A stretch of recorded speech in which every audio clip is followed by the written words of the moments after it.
Good morning, second semester. Today I am giving you the description of art and architecture during Gupta period. There was a question asked by Nishan Saha that describe the experiments with art and architecture of Gupta and Vaktak period.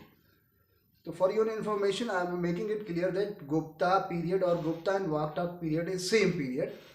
And if we are talking about the art and architecture of Gupta period, it is the art and architecture of Gupta and Vaktak period too. The main features, before starting the main features, we will discuss something on art. What is art? I will give you a short description that art is nothing but whatever you want to do with perfection, that is art. Like I have given you several times the examples that making food with perfection is art. Like making here with perfection is art. Similarly, architecture, what is architecture? Architecture is art which we expose in the construction works. So now we will talk about Gupta architecture, art and architecture. Gupta art and architecture is well known for temple architecture, sculpture, painting and cave architecture, right? First of all, we discuss something on temple architecture. This is the best art and architecture came before us of Gupta and Vaktak phase, right? Here, the temple architecture, you will find out that that is on high platform. Around that platform there is steps. Then you will get in every temple there is a garbhagriha where the main statue of a idol of a god or goddess is mounted, right? Then there is a mandapam, and the temples are made in Sikhar style, right? Some of the examples I have kept here. Tigwa in Jabalpur MP, then Aaron Sagar MP, then Devgarh from UP, and then Bhitargaon from Kanpur. These are the temples of Lord Vishnu. Then there is a Nachna Kuthar, a temple of Parvati. Then there is a Bhumra, a temple of Shiva. Is found from Satna MP, right? Then there is another as sculpture. In sculpture, we found that it was completely Indian mindset. There is no nudity like Gandhar art, and it is basically having two kinds of statues made, Buddhist and Hindu. Buddhist famous Buddhist statues you will find from Sarnath, Mathura and Sultanganj, and they are now in the Buckingham Museum in England, right?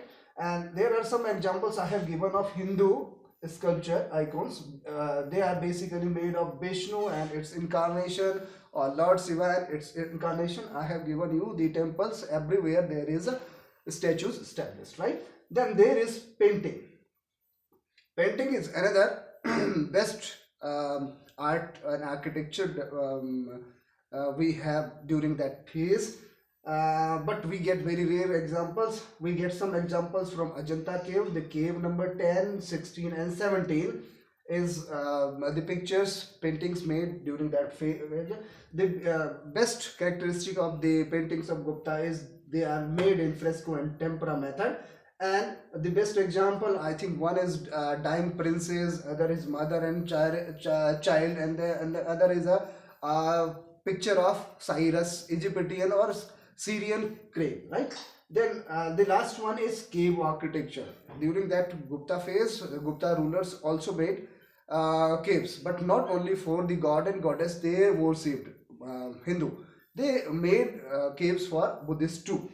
Here I have given the Brahmin cave. You will get best example for Lord Shiva. It is in Udayagiri mountain, and you will get Buddhist cave from Ajanta. There are 29 caves in Ajanta, right? And there are 9 caves engraved in Bagh. Is a place in Maharashtra, right? That way you can study the art and architecture of Gupta period, which gives you the impression of spiritualism of Indian civilization, right? Thank you very much.